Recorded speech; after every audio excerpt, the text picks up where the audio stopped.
Nos invernos soviéticos havia algo mais perigoso do que o inimigo, o frio, tão brutal que até os motores militares congelavam em poucos minutos. Para sobreviver, os engenheiros russos criaram algo curioso. Parece uma chaminé, mas não é. Sua função vai te surpreender. Na Sibéria, com temperaturas de menos 50 graus, se os motores falhassem, as tropas ficavam isoladas. O que era aquela estrutura misteriosa atrás da cabine? Hoje vamos descobrir a engenhosa invenção soviética que permitiu a esses caminhões continuarem funcionando onde ninguém mais conseguia. O nascimento de uma solução militar para o frio extremo. Em meados da década de 1980, o inverno soviético continuava a ser um dos maiores inimigos do exército. Nas vastas regiões do norte e da Sibéria, as temperaturas costumavam descer abaixo dos 30 graus negativos, e as unidades militares enfrentavam condições desumanas durante os deslocamentos. Os soldados viajavam nos caixotes abertos dos caminhões, sentados em bancos de madeira dobráveis, protegidos apenas por uma capota de lona que mal fazia diferença entre o interior e o exterior. Nessas circunstâncias, a condensação congelava dentro do veículo. Os uniformes endureciam devido ao gelo e não era raro que os homens sofressem congelamentos ou doenças respiratórias graves. Antes que existissem os sistemas de aquecimento portáteis, os soldados improvisavam.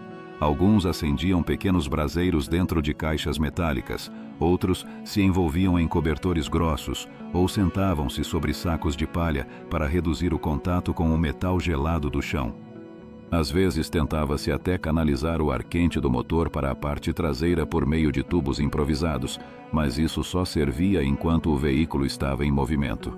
O problema real aparecia durante as longas esperas, quando o frio tomava conta de tudo. O Ministério da Defesa da União Soviética compreendeu que não se tratava apenas de conforto, mas de sobrevivência e eficácia. Assim, no início do ano de 1987, a 38ª Planta Experimental do Ministério recebeu uma missão clara: desenvolver versões experimentais dos principais caminhões do Exército com plataformas aquecidas que permitissem transportar tropas sem expô-las ao clima extremo. O desafio técnico e os primeiros modelos. Os modelos escolhidos para esta tarefa foram 4 dos mais utilizados nas Forças Armadas Soviéticas: o GAZ-66, o ZIL-130, o ZIL-131 e o KAMAZ 4310. Todos eles contavam com plataformas padrão, arcos metálicos, capota de lona e 3 bancos longitudinais rebatíveis. No entanto, era preciso adicionar-lhes um sistema que garantisse uma temperatura tolerável, mesmo com 25 graus negativos. A solução chegou na forma do aquecedor autônomo AV-95, um dispositivo de ar quente fabricado pela Planta Militar número 402. Este aparelho funcionava de maneira semelhante aos sistemas modernos de marcas como Webasto ou Eberspacher. Contava com um ventilador que introduzia ar exterior, um queimador de diesel e um permutador de calor que elevava a temperatura do ar até aproximadamente 95 graus antes de enviá-lo ao compartimento de carga. O aquecedor era completamente independente do motor do caminhão, o que permitia seu uso mesmo com o veículo parado. Seu depósito de combustível, com capacidade para uns 12 litros, consumia cerca de 1,5 litros por hora, oferecendo umas 7 ou 8 horas de funcionamento contínuo. Para evitar incêndios ou vazamentos, foram incorporadas válvulas de segurança e condutas metálicas isoladas. Além disso, foram projetados pequenos corta-fogo e filtros para impedir que a fumaça ou o cheiro de combustível chegassem ao interior do compartimento. Isolamento e conforto, uma mudança vital para os soldados. Para maximizar a eficiência do sistema, os engenheiros eliminaram os espaços entre a capota e as paredes laterais da plataforma, vedando-os com espuma e juntas de borracha. Também foram instaladas válvulas de ventilação ajustáveis e uma escotilha traseira melhor vedada. Na parte interior, foram adicionadas lâmpadas de iluminação e um botão que permitia aos soldados se comunicarem com o motorista mediante um sinal sonoro. As melhorias se completavam com uma pequena escada desmontável na parte traseira, o que facilitava o embarque e desembarque do pessoal. Embora hoje estes detalhes pareçam triviais, naquela época representavam uma revolução no conforto militar soviético. Diferenças entre caminhões e sua adaptação. Nos modelos GAZ-66, ZIL-131 e KAMAZ 4310, o aquecedor foi instalado no espaço existente entre a cabina e a plataforma, sem grandes modificações estruturais. Só foi necessário alongar o tubo de escape, mover a tampa do depósito principal e adicionar uma pequena viseira metálica sobre a entrada de ar do aquecedor. Estes caminhões utilizavam unicamente ar exterior, que era aquecido e distribuído ao longo do piso por meio de bicos localizados na parede frontal. Estas variações faziam com que o rendimento térmico variasse entre modelos. Nas provas de campo realizadas na primavera de 1987, o GAZ-66 conseguiu manter uma temperatura estável e positiva dentro da caixa, mesmo com 33 graus negativos no exterior. Os ZIL-130 e ZIL-131 conseguiam o mesmo efeito até aproximadamente 28 ou 29 graus negativos. O KAMAZ 4310. Por sua vez, devido ao seu maior tamanho e volume de carga, só conseguia resultados satisfatórios até uns 16 graus negativos. Impacto na moral e na saúde do pessoal. O efeito na tropa foi notável. Pela primeira vez, os soldados podiam viajar durante horas sem que o frio extremo os paralisasse. Os relatórios internos indicavam uma redução significativa de casos de hipotermia, resfriados e congelamentos. Em cada caminhão costumavam viajar entre 12 e 20 soldados, dependendo do modelo, e os menores, como o GAZ-66, mantinham uma temperatura interna de uns 10 ou 15 graus, o suficiente para que os homens pudessem tirar as luvas e aquecer as mãos. Comparado com os exércitos da OTAN dessa época, o avanço era significativo. As forças ocidentais utilizavam principalmente transportes fechados ou semi-blindados com aquecimento de motor. Mas o exército soviético não dispunha de tal luxo para todos os seus veículos. Com a introdução do AV-95, a lacuna tecnológica se reduziu notavelmente. Problemas e limitações. Nem tudo foi perfeito.